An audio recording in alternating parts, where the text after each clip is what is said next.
ladies and gentlemen. I'm Richard. This is my channel. I'm taking a moment, which is something I do from time to time, taking a moment to have a drink. Not an alcoholic one this time because it's too early in the day.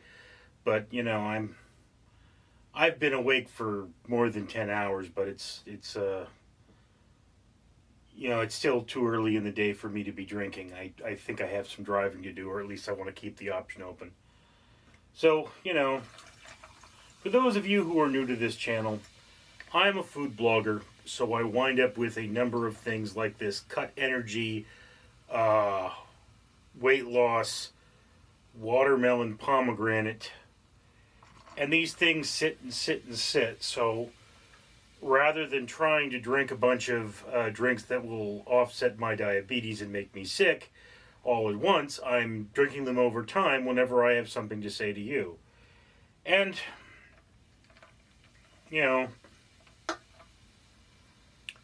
one of my videos, somebody recently commented that I should let go of the past because it's, I'm depressed. I've always been depressed. And part of the reason for my depression, and yet still because of my depression, I have a lot of bad memories.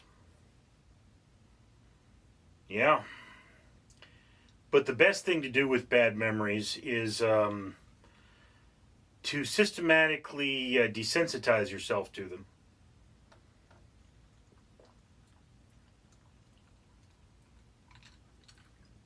And one way of doing that is making videos like this.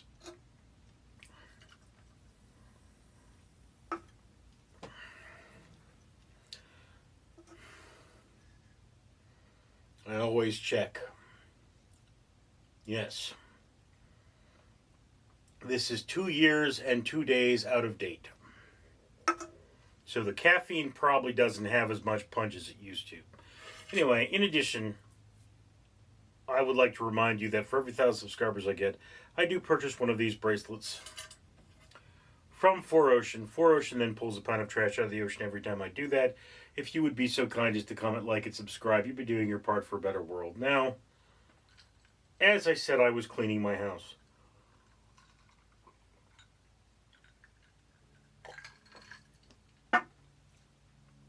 Cleaning up things that I haven't cleaned up in more than a year. My house is a disaster area. And so, cleaning is a big thing with me. I almost always cleaning every day, but when I clean, I'm often reminded of painful things from my past, like my college experience. And I mean, on the one hand, I should definitely get over that stuff. It happened more than 10 years ago, some of it more than 20 years ago now. And, you should really just get over it. But the problem is that stress brings back these memories, and I have things that happened recently that remind me of things that happened in college. It's like, I was working with somebody who just decided that the work we were doing was not supposed to make money. I was working for free. He was spending money on things that I felt were rather lavish, so I was working for him, and I was like, why am I working for you if you're not getting with the program? Okay, and this reminded me of back in college when I was doing a project for a set design class. I was a theater student for a long time. And I had this one teacher who thought theater was only good if it was expensive.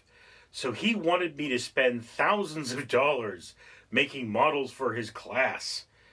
And students would come in with these models that were just completely unproducible. There was no way the show could have ever made their money back, no matter how many productions they put on, no matter how many showings, no matter how they cut costs. Just to run the show with that set was impossible. And there were even sets that just didn't relate to the show whatsoever, but, because they looked nice, they got a better grade than me.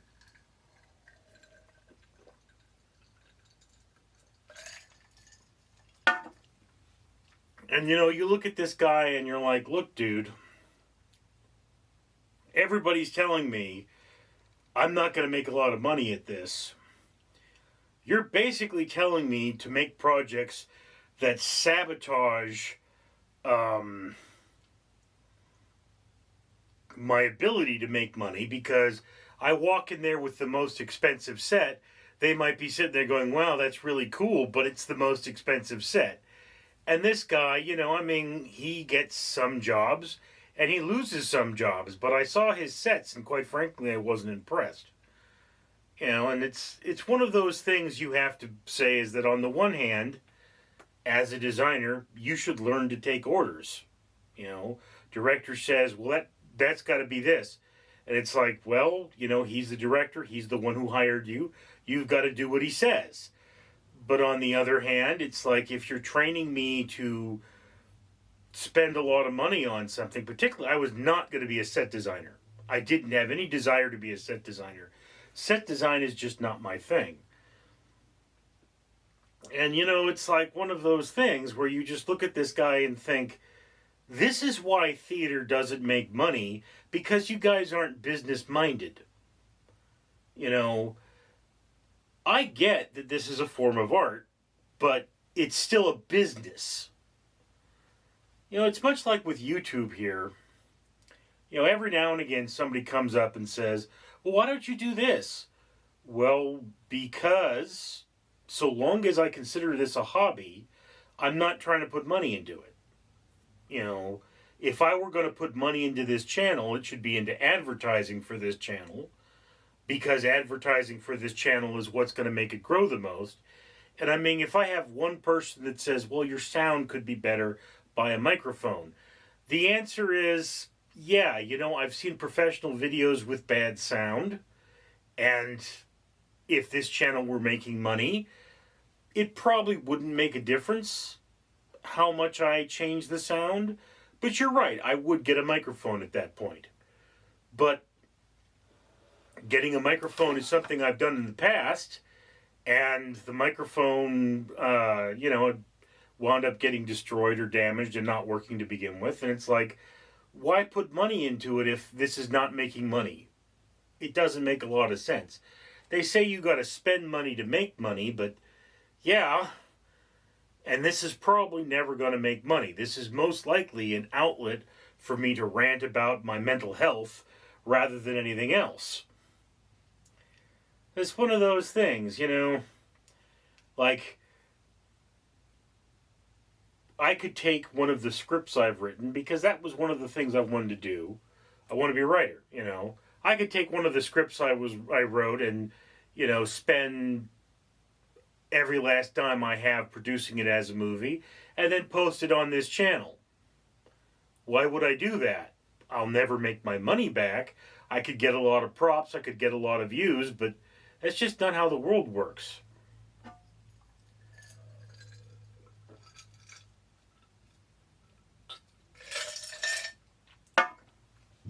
And I remember there was a prominent YouTuber who was there at the beginning, and he said that when he started on YouTube, it was taboo to make money. So he didn't want to put up links to his book, because he was saying, I don't want people to think I'm a sellout. And it's like, this concept of being a sellout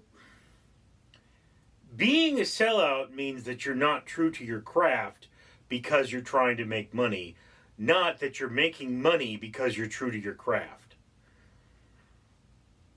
And that's one of those things, as an artist, the greatest artists who ever lived all did make money.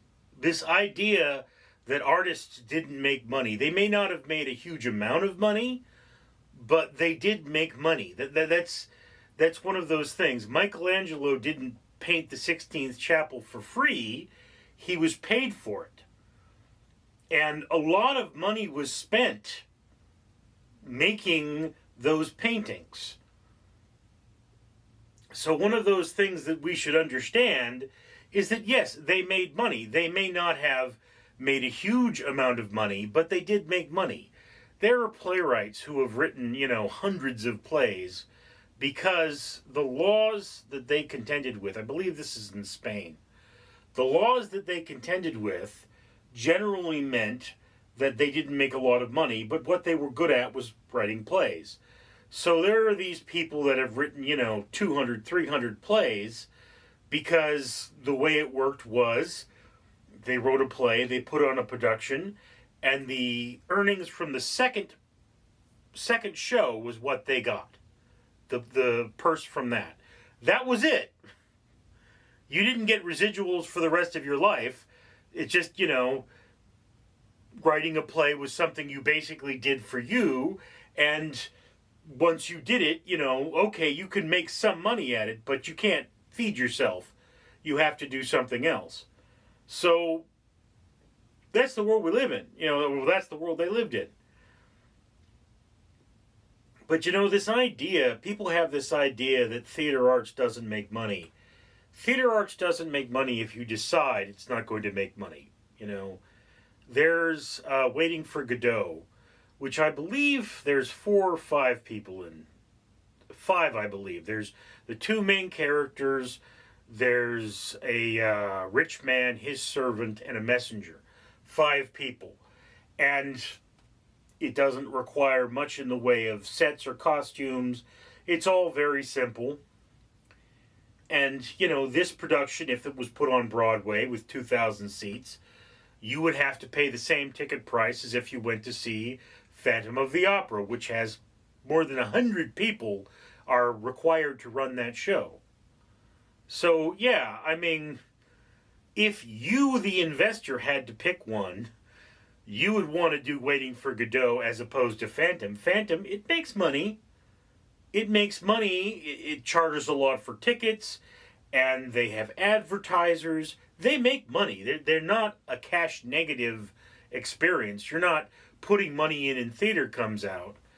The thing is, though, that a lot of theater people just don't understand how to make theater. And I remember in college, one of the things that happened is every 2 years they would do The Crucible, and every 2 years they would do A Midsummer Night's Dream. And it was like, yeah, we do these shows because the local, and West Side Story was another one they did fairly commonly. And the reason they did these was because the local high schools taught them as part of their curriculum, and they would have field trips where the students came, and, they would make money off of that. And I said, guys, why don't you just keep a stock set of this? It's a new crowd every 2 years. It doesn't make a difference, why don't you just put on the same production every year and do it for the money and then use the money to do something else? And their statement was, well, as an artist, you should always do something new every time you're hired. And then the next thing they did was Sweeney Todd, where they rented a set. So they literally took somebody else's idea and redid that, as opposed to taking their own idea and reusing it for something to make money. And, look, I'll grant you, A Midsummer Night's Dream, it's very interpretable. The Crucible, not so much. And if that's something that makes money, if it's a cash-in perspective, no matter how bad it is, no matter how many showings you do, then do more. Do what works, because doing what works is what gives you the money to do what you want. It's like with this channel, as I film this, I have 2 jobs. Neither of them have called, well, One of them called me and asked if I was available. I said yes. They said, okay, we'll let you know if we need you. And that was the last I heard of it. And that's all they ever do. The other job, they never really call me. So I have two jobs, but I'm collecting unemployment as I film this. Not necessarily, likely not as I post this, because I'm about to lose. I'm at the end of that cycle. But, you know, like if I could do this for a living, I would. I'd keep doing it because it's where the money is. But if I had to work tonight, I probably wouldn't be in here making this video because I would need to sleep to be ready for work. That's how that is. You know, money is like blood. Don't make your art anemic. Anyway, so I have finished my drink. I have finished my rant. Thank you for sharing this moment with me. I'm Richard. Oogog, Urganog. Daniel Ducky say YouTube gods need long outro so I can tell you comment, like, and subscribe so that this channel can pull trash out of ocean by buying matrices from For Ocean. Also, links to new video now appear. Comment, like, and subscribe, or be cursed by Ugatha. Daniel Ducky approves.